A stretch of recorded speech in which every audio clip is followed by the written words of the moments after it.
Est-ce que l'Africain noir finira par comprendre et accepter de se libérer du colon? Merci à ces deux éminents de m'éclairer. C'est Omis Yabré Burkinabé, citoyen AES résident à Liège, en Belgique. Monsieur.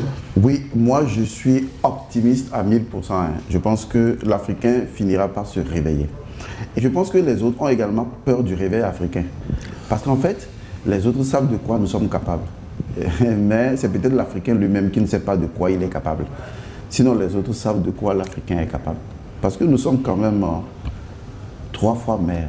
Mère de civilisation, mère de spiritualité et mère de l'humanité. Nous avons encore des preuves historiques de ce que nous sommes en tant qu'Africains de grandeur.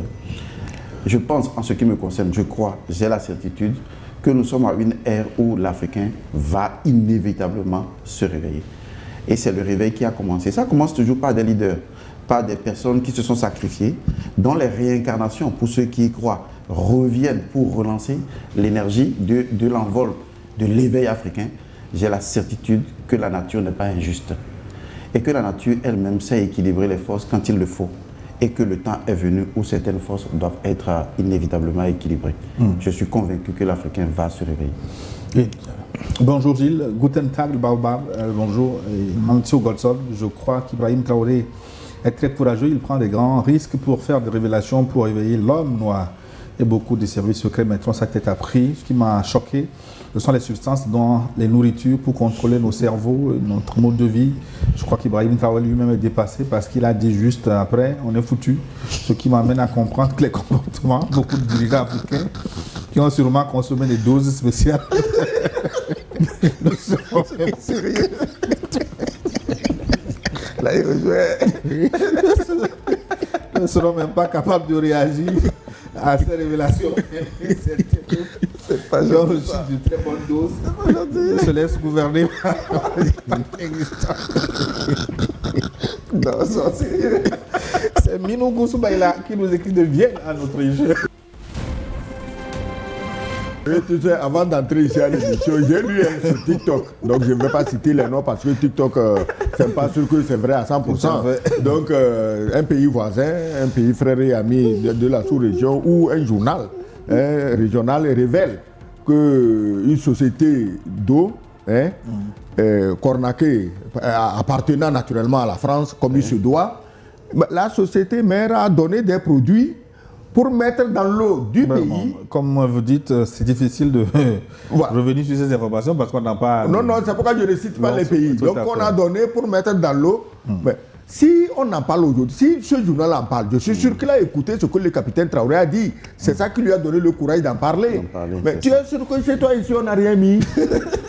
Grand-maître, les chatons sont foutus là. Même les chats aussi.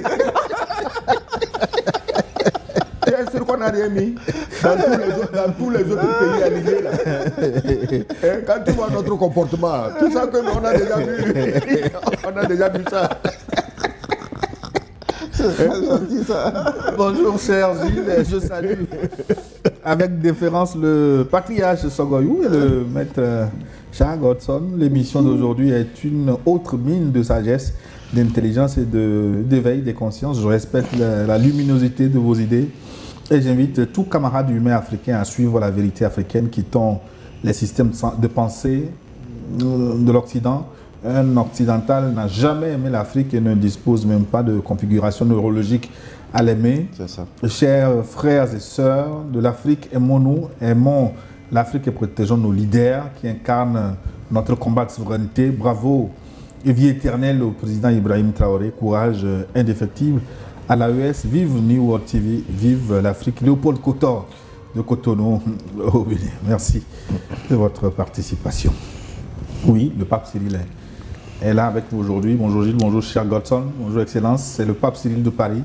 Le capitaine Ibrahim Traoré livre un condensé d'analyse, de réflexion qui contribue à déconstruire les complexes hérités de l'histoire chez de nombreux Africains et dans le même temps à poser les bases d'un nouveau paradigme. À travers son discours, il rappelle que l'intelligence, la compétence et la capacité à innover ne sont l'apanage d'aucun peuple. Il montre une voie qui inspire et invite à la confiance en soi. Le capitaine s'exprime avec un langage accessible à tous, tout en abordant des sujets d'une grande importance. Il lance des alertes, interpelle les consciences et continue par ses prises de position a marqué son époque. Bravo à lui. J'apprécie également les analyses et les approches de Godson. S'il a déjà publié des ouvrages, je les lirai avec grand plaisir. Dans le cas contraire, je l'encourage vivement à partager sa pensée par écrit. J'adresse la même invitation à son Excellence Sogoyou Kegewé. Merci à vous et excellent dimanche. C'est Cyril, le pape Cyril depuis la France. Et bien sûr, son Excellence a beaucoup écrit. Godson va écrire des livres de sagesse parce qu'il connaît la spiritualité. Moi, si je prends mon bic, c'est des brûlots. C'est des brûlots. Tout va exploser. Tout va exploser. Et tous les livres, je le préviens déjà, Delmantio Godson à trouver sur Amazon ne sont pas très lisibles. Hein. La vérité du sang, ça va encore, mais l'opuscule de la mort, là, franchement, c'est un enfer. Non, je pense que... Plein de paroles incantatoires. Non, il faut comprendre que, comme je le disais, ce dont nous avons le plus besoin aujourd'hui, et je pense que notre aîné également l'a souligné, c'est de la connaissance. Il faut que l'Africain accède maintenant à une autre dimension de la connaissance. Or, la première connaissance, c'est la connaissance de soi-même. Quand tu ne te connais pas, tu ne peux même pas accéder à des formes supérieures de connaissance. Parce que tu n'accèdes à des formes supérieures de connaissance qu'avec toi. Voilà que tu ne te connais pas, tu t'ignores. Et quand tu t'ignores, tu te maudis toi-même. C'est-à-dire que tu es dans l'obscurité et tu ne te vois pas. Et donc, tout ce que tu vois, eh bien, c'est la vérité pour toi. Alors que tu es dans l'obscurité. C'est pourquoi je pense qu'aujourd'hui, les Africains doivent faire de la connaissance Dieu. Arrêter d'adorer, enfin, chacun est libre de faire ce qu'il veut, mais il faut qu'on se dise que la connaissance est la priorité. D'accord? Même au Togo ici, hein, il faut qu'on arrête de rester manotonyeviadi, c'est-à-dire on est, voilà, encastré dans un petit enclos mental. Je pense qu'à un moment donné, il faut qu'on arrête et qu'on se dise, je veux la connaissance. Moi, j'ai recherché la connaissance. Je cherche toujours, hein. J'accède toujours à des formes supérieures de connaissance. Je lis beaucoup, je recherche, je discute avec des personnes de connaissance. Parce que la chose la plus précieuse pour moi, c'est la connaissance. Voilà. Et je voudrais accéder à des connaissances encore supérieures, des connaissances inimaginables. Ouais. Voilà, c'est tout. Merci, Delmantio Godson. J'ai écrit une trentaine de livres, c'est sur Amazon. Bonjour, monsieur Gilles, c'est Djibril Sissoko. Je voulais tout simplement vous faire savoir que jusqu'à présent, je n'ai pas reçu de notification à propos du sujet. Du jour, si par hasard vous avez déjà envoyé peut-être Kevin Henry, oui, c'est bien sûr. Nous avons pratiquement fini notre émission. Donc, excellente émission. Celui qui a promis un courant à son excellence, je viens de vous envoyer son contact d'ailleurs. Ok. Merci d'avance. Merci.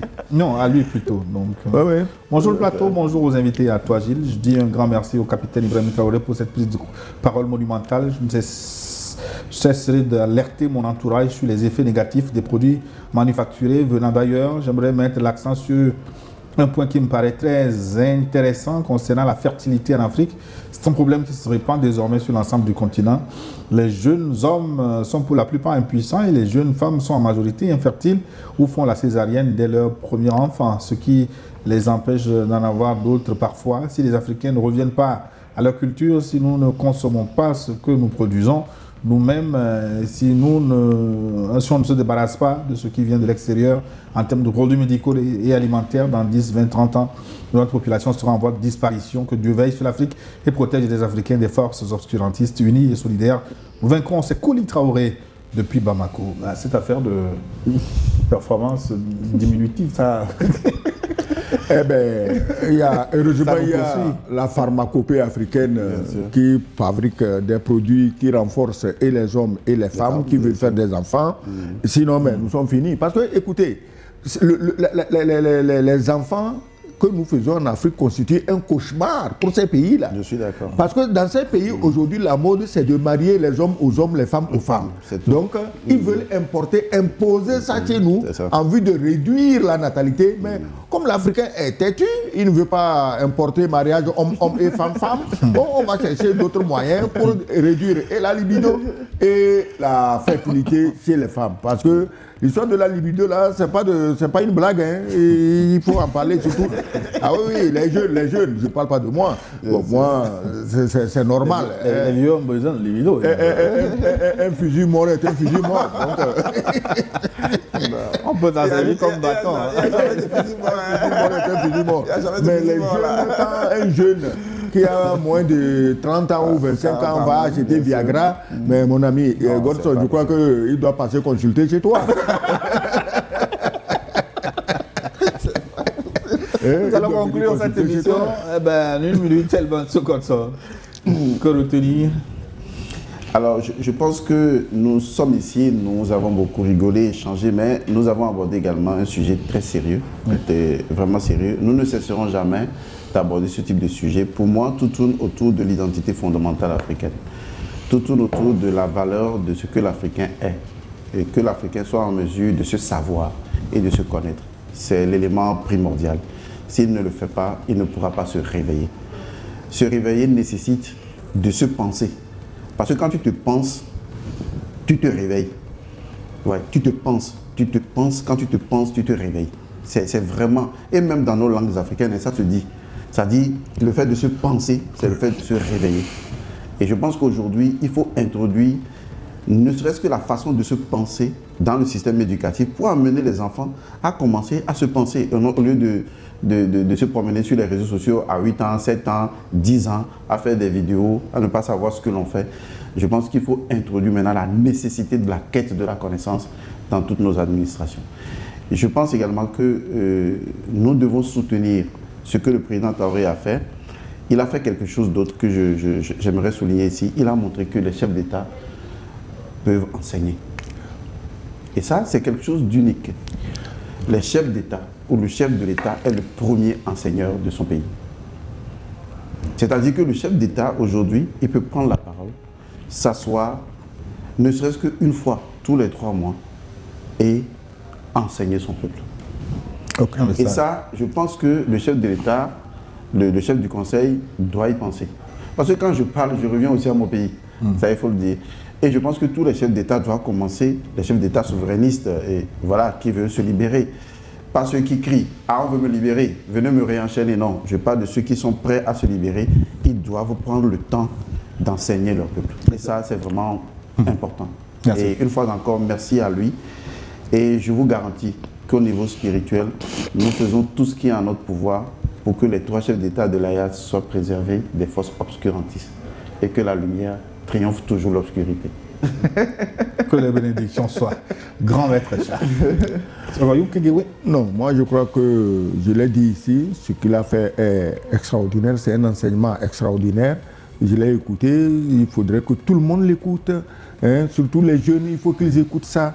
Et ceux qui veulent faire l'amalgame avec la religion, je voudrais leur dire qu'aujourd'hui, le capitaine Ibrahim Traoré sera le vecteur du développement d'un vrai islam, puisqu'il parle même d'aider financièrement les imams ou les chefs religieux, pas seulement les imams musulmans, les chefs religieux musulmans, chrétiens et traditionnalistes qui veulent travailler pour construire le pays et non pour le détruire, pour mettre le pays au-dessus de tout et non la religion au-dessus de tout. Voilà. Donc je crois que cet exemple doit être écouté et suivi partout pour que, tu sais, les imams, tout comme les chrétiens, tes pasteurs et tes autres machins, souvent c'est la fin, hein, c'est la fin qui les guide. S'ils mangent un peu mieux, je crois qu'ils parleront d'une manière un peu plus sensée.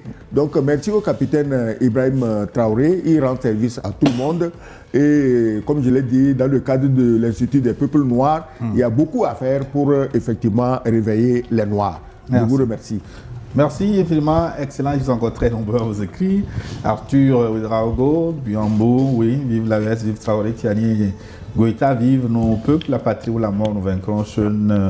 Zontag, merci beaucoup Arthur. Koli Traoré nous a écrit également, on n'aura pas le temps de lire son message, peut-être on aura l'occasion de revenir sur certains de vos différentes contributions. Merci à Séverin.